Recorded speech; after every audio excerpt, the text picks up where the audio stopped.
If you need willpower to control your hunger, that's a clue that something is off. Welcome to the You Being You podcast. I'm Stephanie Hutchins White, and I help women over 40 understand what their body is actually trying to tell them so they can stop guessing, stop fighting, and finally feel like themselves again. Because your body isn't broken, it's communicating. So let's get into it. If you need willpower to control your hunger, that's a clue that something is off. In the last episode, we talked about blaming the dryer and how easy it is for us to point to something outside of us when things don't feel right in here and inside of us when something just feels off. And it's something I hear all the time. And maybe this is you. You're eating better. You're trying to get enough sleep.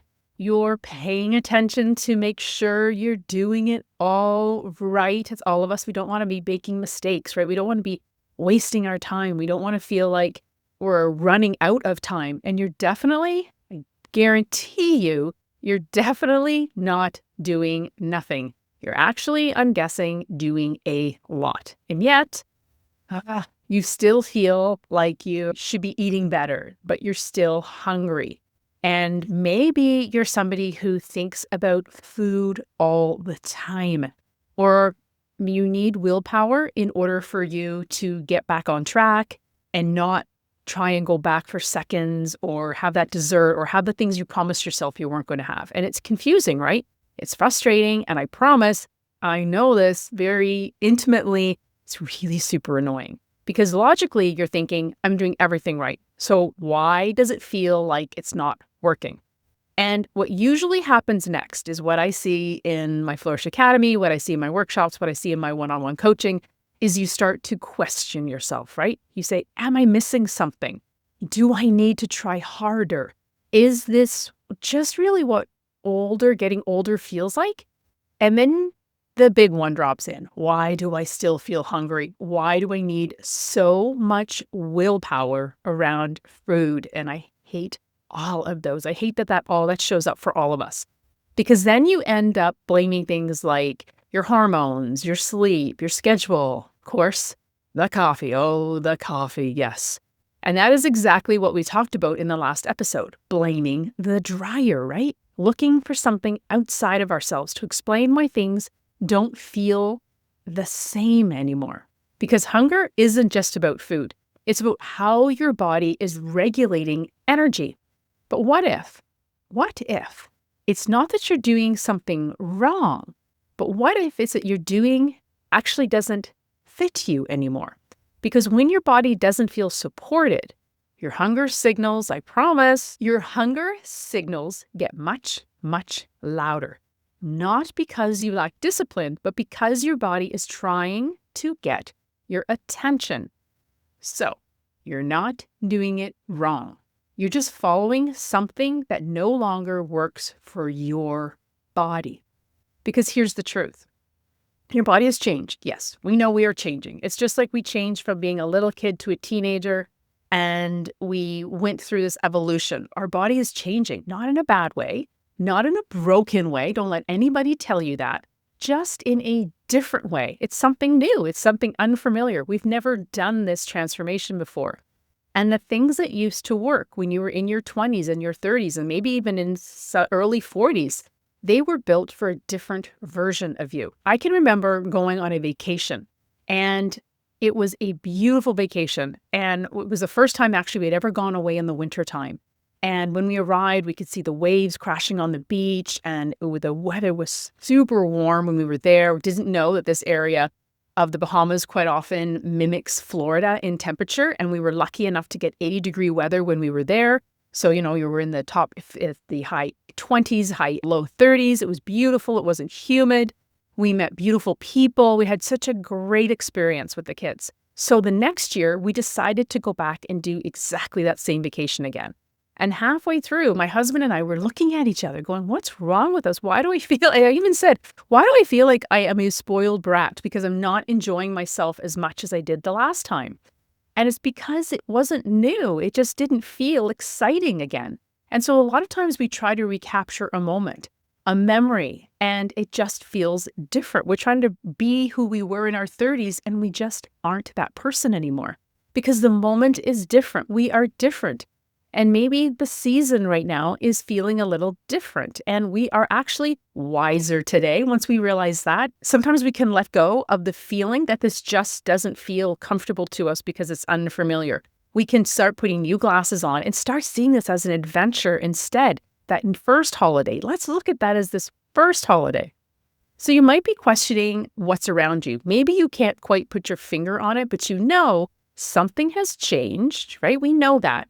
And we need to question ourselves because the issue isn't you. It's that this moment doesn't match what your body needs anymore because the old things you're trying to do don't fit, don't line up with who you are today. And this is where I start with most of my clients. Not with more rules. Gosh, not with more rules. Not with more discipline. It's what I call your clues. Simple things like your sleep, your hunger, your moods, your energy, and your cravings. Because your body is constantly communicating. And that's what she's doing right now. That's why she's making it feel awkward and uncomfortable. I had a client, Jen, and she had been overriding everything her body had been telling her. She had helped her family move across the country and said goodbye to family and friends back on the other side of the country. She needed to reconnect with who she was now. She was sad. She was really sad. And when she said it out loud, she said, I'm missing my family. I feel like all of this is unfamiliar. And once she said it out loud to me, she grieved. Of course, she cried, and that's an energy release. That's always a good thing.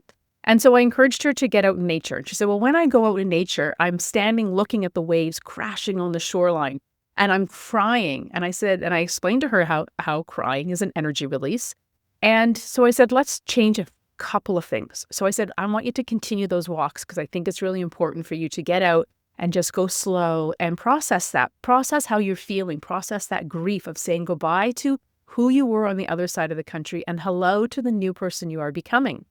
And so then she started making a few changes. She went to the local library and she met some new friends and she started making food for herself that fit her body today. And then when she came for her next coaching call, she was leaning into the screen with her arms like this and leaning in. And she was just so excited. I could see the lightness in her energy. And for so long, we have been taught to override how we feel. But when we really feel and let it surface, we can move it through our body and reveal a new self, a lighter self, an inspired and creative one. It opens doors, it opens up our heart, and it lets your body's clues be seen in a new light. Clues like always craving sugar, always feeling hungry, thinking about food even after we have eaten a beautiful, full, balanced meal. When you feel wired but tired and like Jen, lost in what the next best step for herself should be. And these clues aren't random, they're patterns. It's your body leaving you breadcrumbs throughout the day. And instead of following them, many of us just kind of sweep them away. We hide them under the carpet. We don't talk about them. And Jen didn't just share what was happening in her life. When she turned her computer off for the day, she had shared how she felt. She cried. As I said, that's an energy shift. Then she switched off her computer, but not before we had picked movement, which was the walking in the nature, which was supportive of her earth energy, which was her next best step for her body in that moment. I want to remind you of that. It was the next best step for her body in that moment. And then she went on to add in lemon water in her mornings and started her breakfast with fat, fiber, and protein. And we switched things up a little bit for her in the morning. They weren't massive overhauls, right? They don't sound like massive overhauls. 3 simple things. I want you to go walk in nature. I want you to add some lemon water to your morning drink before you have coffee because it gives you a beautiful liver detox first thing in the morning. Easy peasy. I want you to make sure your breakfast has fat, fiber, and protein in it. Again, easy, not massive overhauls. They don't need to be, but they do need to align with who you are and not your best friend and not your sister and not what all the gurus out there are telling you need to do. So instead of asking yourself, what should I be doing? Try asking, what is my body trying to show me now? And I want to say this clearly. There's nothing wrong with you. You're not failing. You're not behind. You've just outgrown what used to work. And this doesn't mean that you need to overhaul everything. It can just mean adjusting a couple of things of what you eat. Maybe how you start your mornings. Maybe it's how we're going to support your energy. Maybe how your body responds to stress if we dig into that. Small shifts, but aligned ones. Remember, they're aligned and connected to who you are in this moment right now. And if you're feeling stuck in that, oh gosh, really difficult loop of hunger and willpower, that's exactly what we're going to be doing in the next episode. I'm going to walk you through how to actually begin responding to your body in a way that feels simple and doable. And if you're feeling like, okay, this is me, I just don't know where to start, here's the best place for you to start. Go and take the Hidden Clues quiz. In that quiz, I will put the link in the show notes to it, but inside that quiz, I'll show you where your body is asking for support first, your very first step.